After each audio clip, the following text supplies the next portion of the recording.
Hi everyone.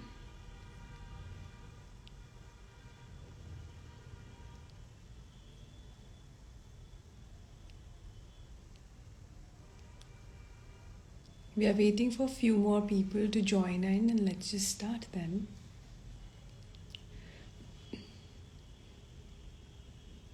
Hi T-Berry Artile.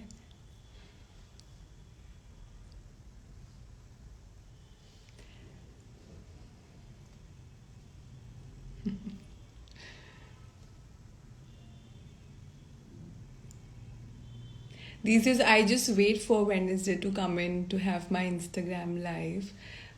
We see a lot of people DMing us about and are very curious about the platform which is gonna soon get launched and showcasing the beautiful collection of our brands. So So we are also excited about it, and then the wait is gonna get end really, really soon. Hi, Sonali Raj.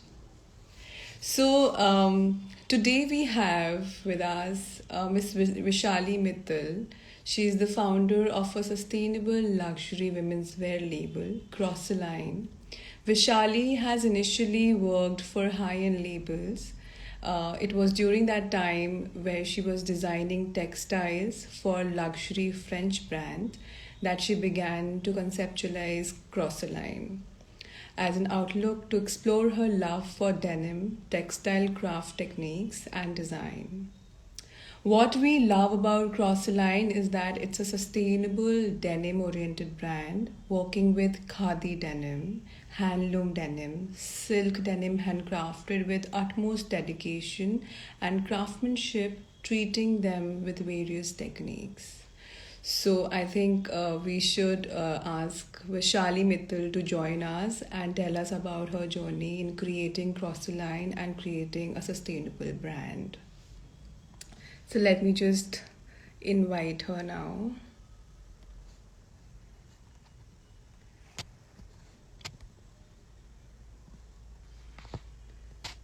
Cross the line.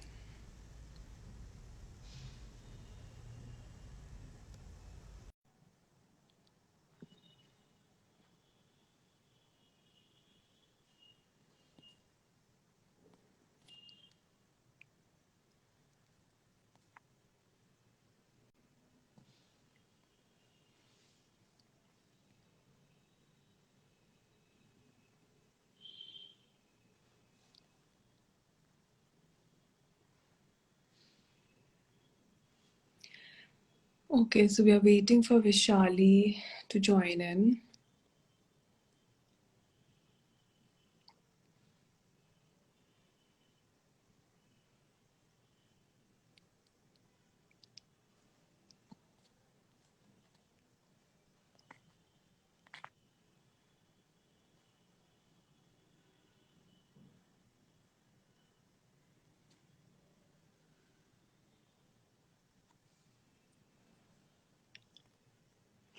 Okay, I see there is some kind of a problem of,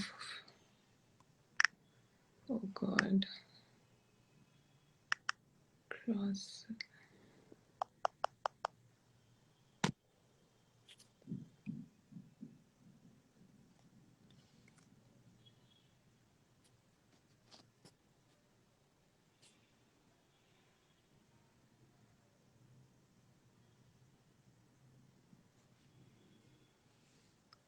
Let me send the request again.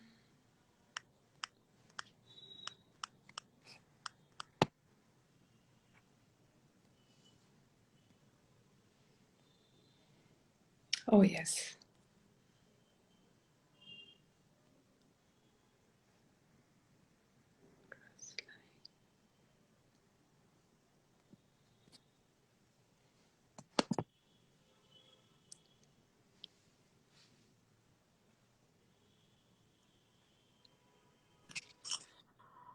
Hi, Vishali.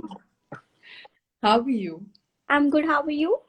Very well. Good to see you. I mean, um, how have you been? How's the pandemic like treating you? This is the And first how's question work? everyone asks me. Yeah, I'm yeah. good. This How is, are it is you? the first question to be asked to everyone, I suppose. Yes, it's a trend. Yeah, I am good. How are you? very well. Yeah. Pandemic, I think it's treating us all the same now. It's like a regular thing to work with, to go office with.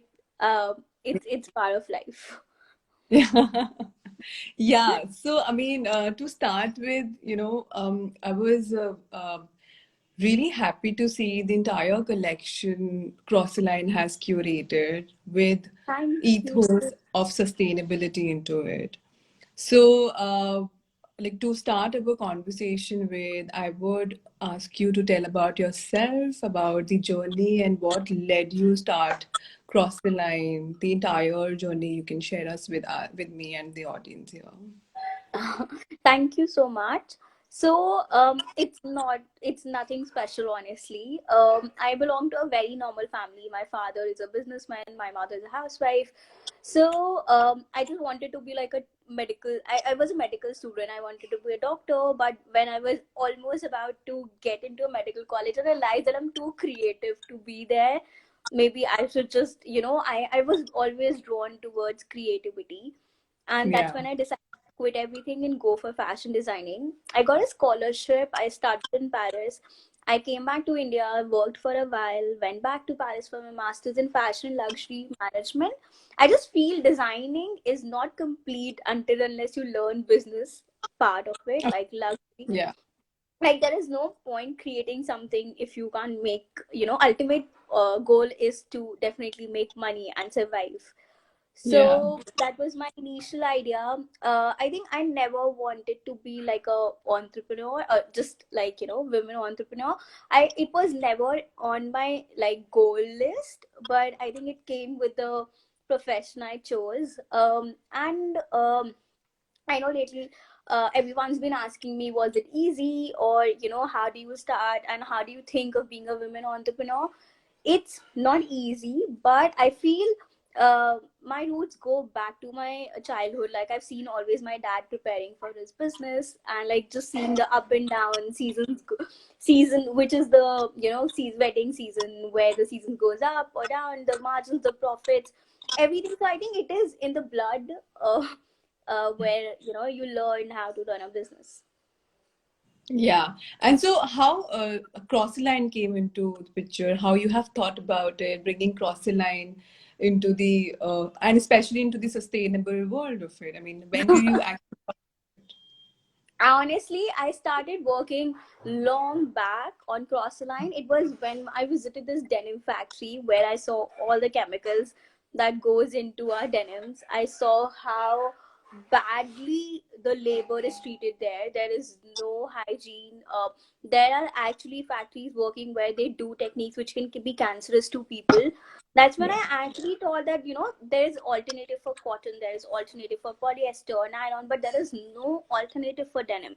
And denim Mhm. is like the most worn fabric. Everyone has that in their wardrobe. It is accepted in all the cultures in all the countries. That's when I decided, why not try create a sustainable alternative for it. Yeah. I took a lot of samples, a lot of visits to the weavers, a lot of visits to different factories, and finally it led to one another, and then I created this handloom and khadi denim. It was difficult initially, but then it was like a 5-year project, and then I realized that I know the designing part of it, and I have no clue about the business part. That's when I went Yeah. for masters, worked there for a while, and I came back and launched my label. Okay. So, I mean, I know that, since because Cross the Line is there in the industry for around 2 years now. Yeah. Yeah.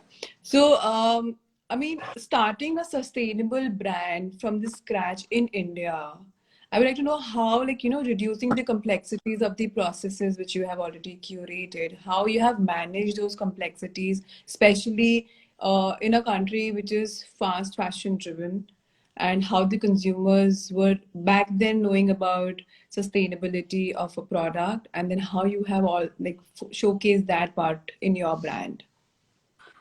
Okay, one by one, I'll answer it. So, honestly saying, it's not easy.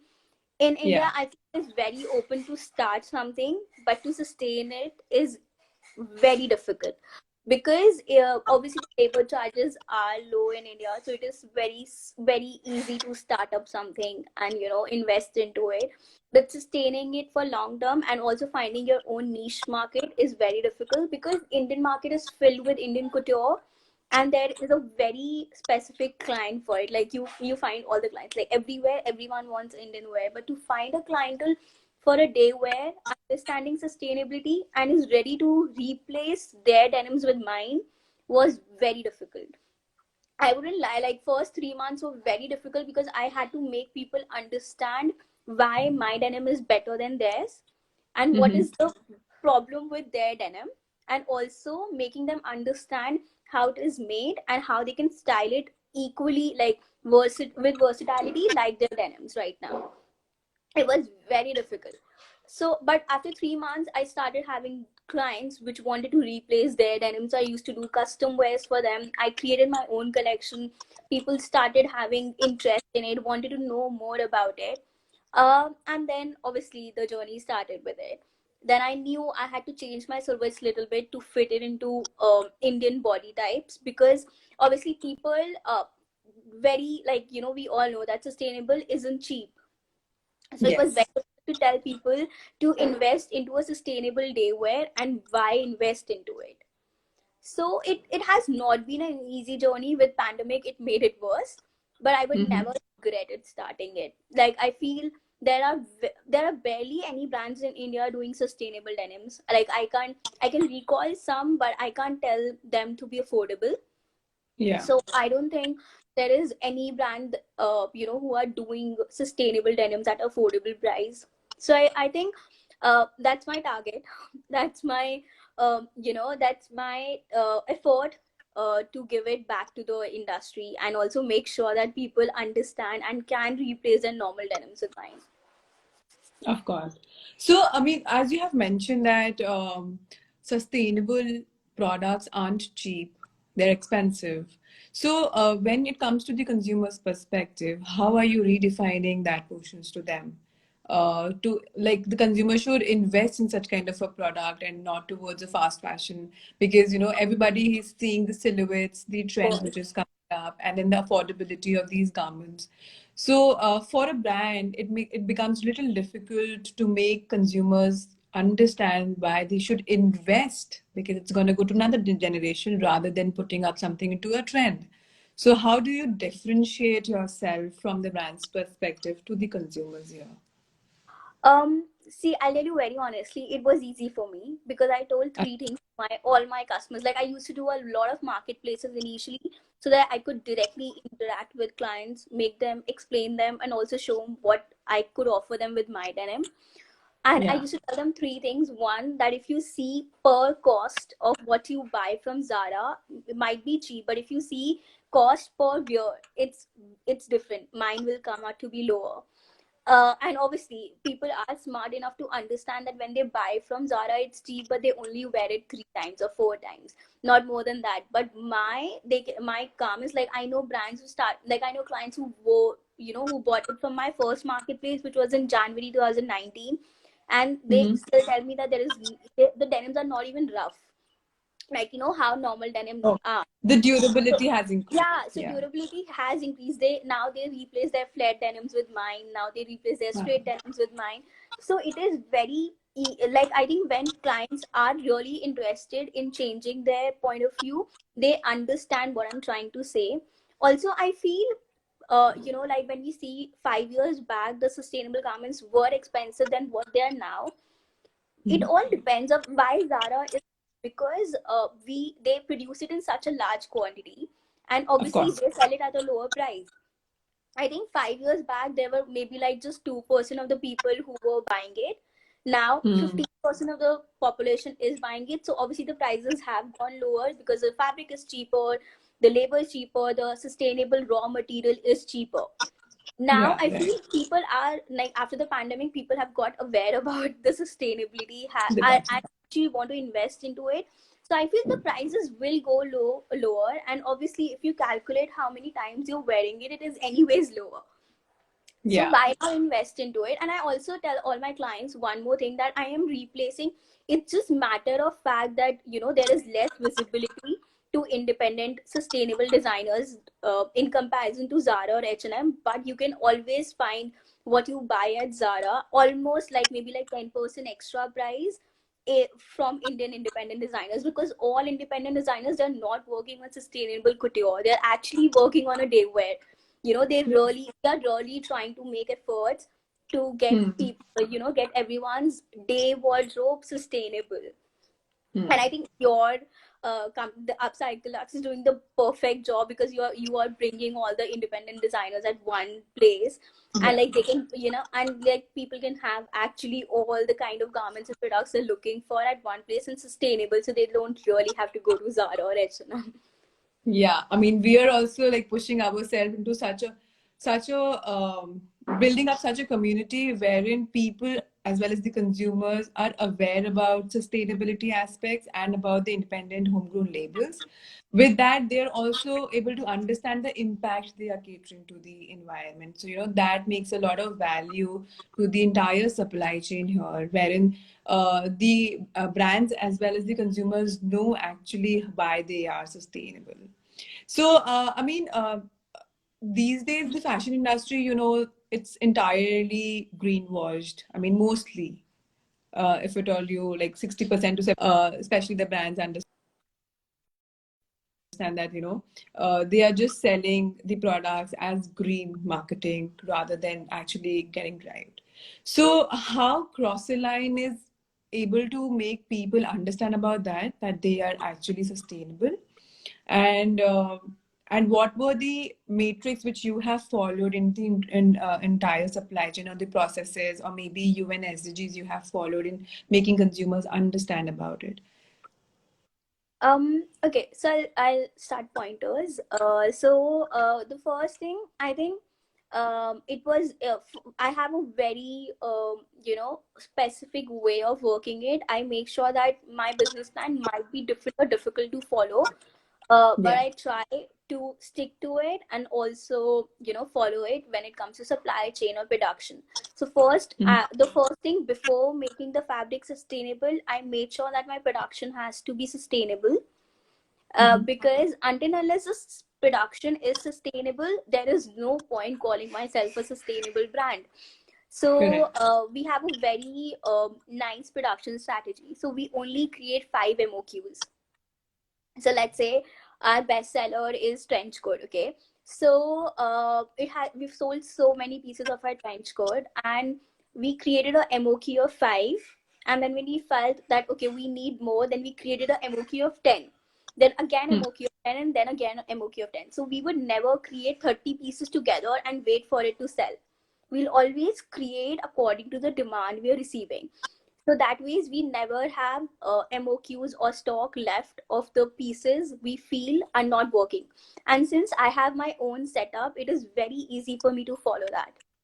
So Yeah. I make So sure you're I not have a investing small, in the inventory here. Yeah. yeah. So we don't create inventory, and even if we do, it's so small that it is easy for us to get rid of it in case Yeah. needed. Hmm. So that was my strategy, and after even after 2 years, when our MOQ has reached from 5 to 10 or Hmm. 15, we still follow it. So it is easier. So even during the pandemic, it was barely a issue for us that we have so much of inventory, because we barely had inventory. So we Yeah. took orders, and then we knew that we have these pieces available and we can ship them, but we made sure that we only take orders either as many MOQs we have, or we take custom orders. So I think it's a very sustainable concept. It is slow. I agree. Like, a lot of people tell me that this might not work long term. I don't know about long term. I want to stick to it right now and follow it as much as I can. So Mhm. I this is one thing I believe, that before making your supply chain, your fabric sustainable, make your production sustainable. Because Yeah. when you make your production sustainable, you know that your labors are sorted, your hygienes are sorted, your MOQs, inventory, your investment is sorted. Yeah. And that really makes like 30% of making your brand sustainable. So that Correct. was my initial idea. I stick to it. So this is Mhm. one thing that made that actually makes cross line sustainable in true sense. Of course, denim wise, it was difficult initially to make people accept it. Now I don't have any problem. I know people literally asking me to make their normal denims into convert them into, sustainable options. And also like their silhouettes and their trends they like to convert into mine. I also made sure that crossoline is not just about jeans and like jackets like how Yeah. other people do their denims. I make tops out of khadi denim, handloom denim. Yeah. I also make sure that I make skirts. I make I make like a proper ready to wear collection out of denims, and they're colored as well, so people Yeah. can actually explore denim in a different sense. Denim is Correct. not supposed to be only blue, black, or gray. That was my Yeah. all initial ideas. I try and keep them on. I make sure I follow them. Apart from what you said about the sustainable United Nations term, I think honestly they're not supposed to be meant as UNSDGs, because these are basic form of living. Like, Yes. just imagine, like it involves hygiene, it involves labor pay, and it involves no poverty. Just imagine, these are basic, like, forms you live Yeah. on. And Yeah. I So these always are believe in, voluntary, these are something which is a brand voluntarily agree with the fact yeah, that like they have to yes. be mandatory things to do, and not like you have to call yourself sustainable if you do it. Yeah, So of one step course, ahead for setting the SOPs. Yeah. yeah, of course. And I had followed it. Like, I can't deny even one of them that I'm not following it. It has to be Yeah. like, these are basic living. So all my labors are touch with, they're happy. And I believe in small team, but an efficient one, well paid Yeah. one. So I Yeah. only have, even after 2 years, I only have like people who are working 8 hours, but 10 people, and they're very well equipped. They're very well trained. They know that even one single scrap shouldn't be leaving the my factory. The factory. Yeah. And we have like a whole setup where we have bags filled with scraps, and then after every 6 months we're repairing them. I'm sorry. It's all after right. six, After 6 months we're repairing them, or we're converting them into shoes or accessories, things like that. So I think it is easy if you go and if you follow what you follow from, like, when you plan, it is easy to do for 3 months, but when you do continuously, people get used to it, and then it's just part of who you are. Definitely. I mean, the sustainability aspect has to be there in a business. I mean, in terms of the entire process, of course, the labors. But I also feel that, we are so purposely driven currently. So sometimes what happens, the profits get hampered. Here, how Crossalign is balancing that out in terms of profits and purpose together. Right. Um, See, honestly, I feel we are not somebody who are like into 10, into 8 margin people.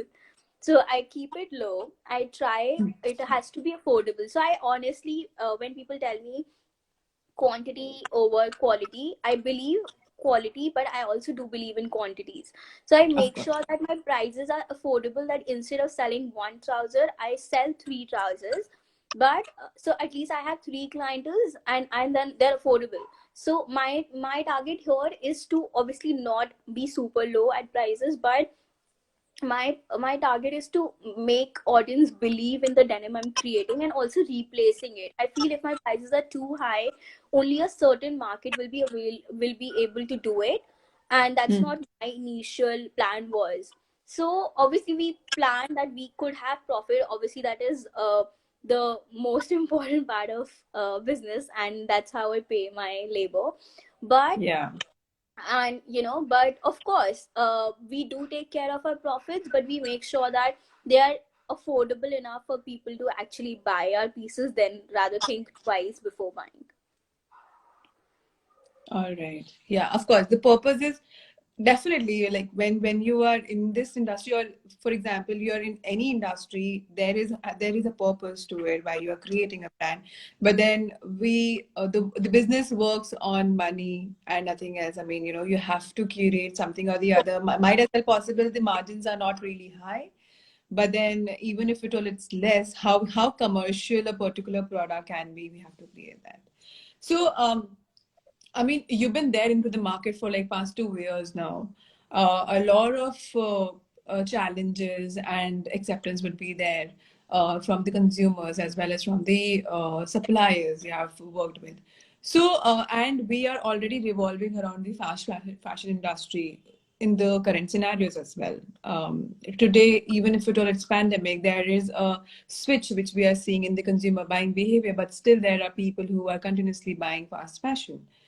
So, in these 2 years of your understanding the brands as well as the consumers, how you have, evaluate the acceptance of the consumers in buying slow fashion? I mean, especially in India, I know in internationally there is awareness about sustainability. We'll talk about it as well. But we wanted to understand how domestic market has responded to you on sustainable brands. Honestly, it is better. Like if I know, I've been talking to so many friends who have sustainable labels from last 5 years. It has been better. People have, understanding. They're understanding that how important sustainable fashion is, and there is no harm in buying. Like what is, like you're getting equally good, trendy piece. You're getting a day wear. You're getting at almost, I wouldn't say very low cost or very high, but like at affordable price. So why Yeah. not switch, right? And I feel I don't know if I should be saying this, pandemic has helped in this because people have really understood what the situation of earth and our environment is, and they're ready to switch. Like they're willingly switching now. They don't mind ignoring Zara or just not buying two pieces but just buy one piece but a better piece. So I know a Yeah. lot of people who now, when they were buying from me only for trends, and now they're buying from me because it's sustainable. They Sustainable. ask Yeah. me questions now, and they're interested in knowing how the denim is sustainable. I think that is very important, and it has. I mean, of course, pandemic has not done anything good, but maybe in this respect, it has really Definitely. changed the mindset of a consumer now. Yes, yes, definitely. I totally agree with you. So here we have also done like a small survey here in Metropolitans, wherein we have understood that the millennial groups have, and especially the Generation Z and Y, has resonated to sustainable garments as well as the sustainable brands so much that they wanted to know more and more daily. Excuse me. So, I mean, so there is a switch. Definitely, there is a switch into the consumer buying. So are you only focused towards B2C, I mean business to consumers, or are you also in your near future switching on to B2B businesses? We are actually already into our B2B. I think obviously B2C is more interesting because you directly talk to customers and you're selling to customers, it's more profit margins. But apart from profit, you have direct reviews from your consumer. That is great. We obviously, to sustain a business, B2B is equally important. We were Mhm. already we have already have like in our journey to B2B. So we have a market, like we have few stores in Europe, in US. We are already present in these markets, and we're looking All to right. expand to Asian market as well. Okay. So what are your future plans for growing the business now after the pandemic is over? So there are new strategies, I'm sure it must be coming. Of So any course, new ideas which is coming through, I'm we'll be able to actually see in your future. trying to launch my new denim, silk denims and hemp denim. So they are Yeah. my new explorations where I've designed. So people, there are denims available which are 50% cotton and 50% silk. But I've tried making 100% silk denim. I've tried making a 50-50 silk denim and then a hemp denim. So these Okay. are my new explorations. I'm very excited to get them launched in the market to see what their response is. My 100% cotton khadi denim and handloom denims were widely accepted. I'm happy for that. It took time, but it was a very good response. It was worth it. I Mhm. just hope these fabrics work great as well. It could change the denim market. It could change how people only wear denim pants and jackets and nothing else. Yeah. That's my initial plan. I'm also trying to work on raw denim, which is mill denim, which we normally wear, but without washes and any treatments. So they're going to be my new explorations. Long term plan, honestly, after pandemic, I realized that there is no point making long term plans. You don't know if you can really follow them. So I'm So you sure know what? Yeah. So even so everybody was working from home, and pandemic has made digitalization so easy now. I mean, everybody is accepting digitalization.